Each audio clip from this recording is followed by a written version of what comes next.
ওই থাকো গাছের আগায়, আমরা মূলে লাফালাফি বেশি করবা না। 12 কোটিতে গাছের গোড়া আসতে নানা দেবে, মামু বাড়ি দিল্লি গিয়ে পড়বা, বাংলার জমিনে জায়গা হবে না, এ কথা বিশ্বাস করো। 18 কোটি মানুষ মিলে গাছের গোড়ায় একটা ঝাঁকুনি মারবে, মামুর বাড়ি দিল্লি পড়বা, দিল্লি গিয়েই তারা পড়েছে। শহীদ আল্লামা দেলোয়ার হোসেন সাইদি হুজুরের নাম তো শুনেছেন? হায় হায় হায়, আল্লাহ ওনাকে জান্নাতুল ফেরদাউসের উঁচু মাকাম নসিব করুন। না না, আমিনটা পছন্দ হয় না, জোরে বলেন আরেকবার পড়না আমিন। উনি বলতেন, হক কথা বললেই বলা হয় রাজাকার, জঙ্গিবাদ, মৌলবাদ। মৌলবাদ বললে সাইদি হুজুর বলতেন যে আমি রাগ করি না, কারণ মৌল আসছে মূল থেকে। মূল মানে কোরআন, মূল মানে হাদিস, মূল মানে হচ্ছে আল্লাহ তাআলা, মূল মানে হচ্ছে হিজ লাস্ট মেসেঞ্জার মুহাম্মদ সাল্লাল্লাহু আলাইহি ওয়াসাল্লাম। তো যারা আমাদেরকে মৌলবাদী বলে গালি দাও, আমরা হলাম মূলবাদী, তোমরা সবাই আগাবাদী। এখানে অনেকগুলো গাছ আছে, আমার চোখের সামনে সব গাছ আমি দেখতে পাচ্ছি। ঝিনাইদহের ভাইয়ের আওয়াজ বিড়ালের মতো নয়, সিংহের মতো দিয়ে বলবেন, গাছের আগায় শক্তি বেশি না গোড়ায়? আরে ইয়ার জোরসে বলো, আগায় না গোড়ায়? উনি বলতেন, তোমরা থাকো গাছের আগায়, সোনামণি চুপচাপ বসে থাকো, জুলুমের রাজনীতি কইরো না, আলেমদেরকে ধরে জেলখানায় বন্দী করো না। যদি জুলুম করতেই থাকো, স্বৈরতন্ত্র কায়েম করতেই থাকো, আলেমদেরকে ধরে জেলখানায় বন্দী করো, সময় আসবে এমন 18 কোটি মানুষ মিলে গাছের গোড়ায় একটা ঝাঁকুনি মারবে, মামুর বাড়ি দিল্লি পড়বা, দিল্লি গিয়েই তারা পড়েছে। ওনার প্রত্যেকটা কথা আজকে এই বাংলার মাটিতে বাস্তবে রূপ ধারণ করেছে। আল্লাহ ওনাকে জান্নাতুল ফেরদাউসের উচ্চ মাকাম নসিব করে দিক, পড়া আমিন। তবে আর একটা এক্সাম্পল দিব যুবকদেরকে নিয়ে। আমাদের কনফার্ম জান্নাতি মাননীয় আপা, উনি ভেবেছিলেন যেই জেনারেশন টিকটক নিয়ে পাগল, যেই জেনারেশন পাবজি ফ্রি ফায়ার নিয়ে পাগল, যেই জেনারেশন ছাকা খাইলে বেকা হয়ে যায়, এরা তো আমার একটা চুলও বাঁকা করতে পারবে না। আপা ভুল বুঝেছিল। যেই জেনারেশন পাবজি ফ্রি ফায়ার খেলার জন্য পাগল, আজ তারা আল্লাহর জমিনে আল্লাহর কোরআনের সংবিধানকে কায়েম করবার জন্য পাগল হয়ে গেছে। আমি একটা এক্সাম্পল দিতে চাই। পাকিস্তানের ডক্টর আফিয়া সিদ্দিকার নাম তো শুনেছেন আপনারা সবাই। আফিয়া সিদ্দিকা, মুসলমানদের ইমান যে কত তাজা হয়, কত উত্তম হয়, কত তাজা দীপ্ত ইমান হয়, ডক্টর আফিয়া সিদ্দিকা তার বেস্ট এক্সাম্পল, ঠিক কিনা বলেন?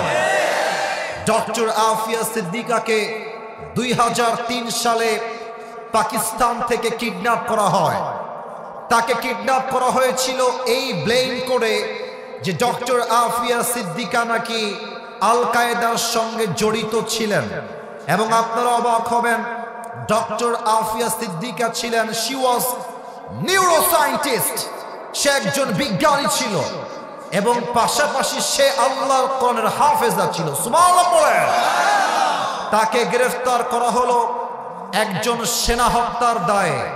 2003 সাল থেকে নিয়ে 2018 সাল পর্যন্ত তাকে কারাবন্দী করা হলো। তাকে 7 বছর যাবত রেপ করা হয়েছে। তাকে উলঙ্গ করে কোরআনের পাতা ছিঁড়ে দিয়ে পুরো নিচের ফ্লোরকে কোরআনের পাতা দিয়ে ছিঁড়ে ভরাই দিয়েছে। আর আফিয়া সিদ্দিকাকে বলা হয়েছে উলঙ্গ অবস্থায় কোরআনের উপর দিয়ে তুমি হেঁটে যাবা পা দিয়ে।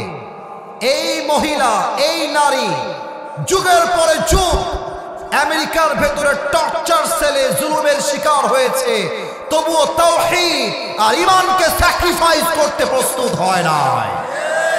এবং আপনারা জানলে আরো অবাক হবেন, আফিয়া সিদ্দিকা জেলে থাকা অবস্থায় আল্লাহর রসুলকে স্বপ্নে সাক্ষাৎ করেছে। সুবহানাল্লাহ পড়বেন না? না, এটা জিনাইদহের সুবহানাল্লাহ হইল না, বলেন সবাই জোরে সোরে সুবহানাল্লাহ।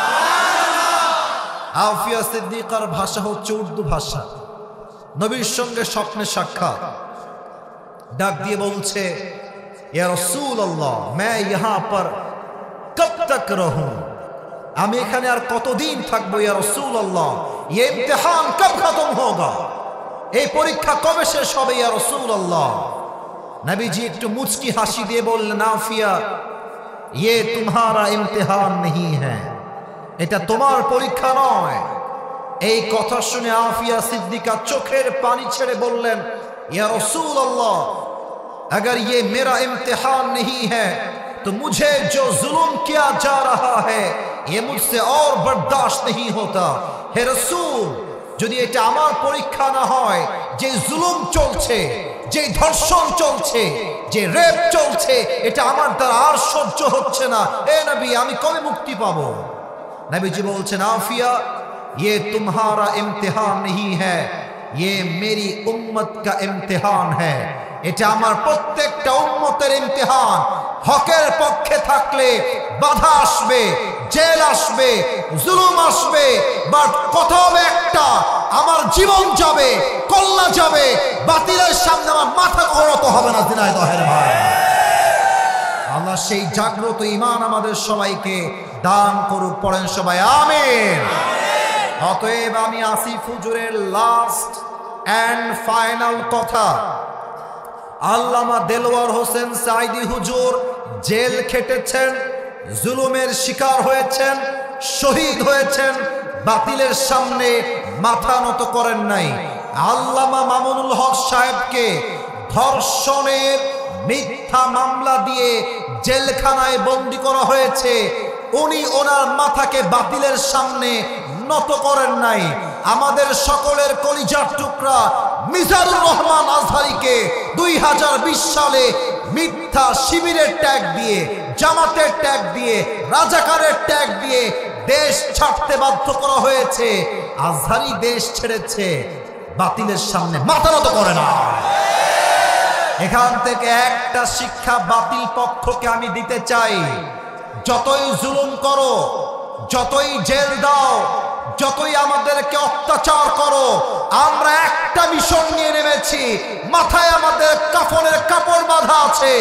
আল্লাহর জমিনে আল্লাহর কোনের রাজ কায়েম না করা পর্যন্ত একটা যুবক বাসায় ফিরে আসবে না। হাত তুলে বলো ঠিক না?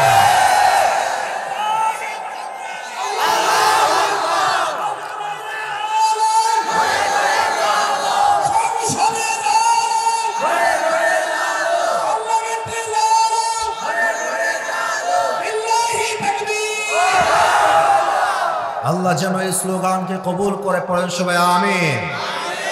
খালি স্লোগান দিলে হবে না, যখন দিন কায়েমের আন্দোলনের কথা আসবে, আল্লাহর জমিনে আল্লাহর রাজ কায়েমের কথা আসবে, মাথায় কাপড়ের কাপড় বেঁধে রাস্তায় নামতে হবে যুবক ভাই। আল্লাহ যেন সবাইকে কবুল করে। পড়া আমিন।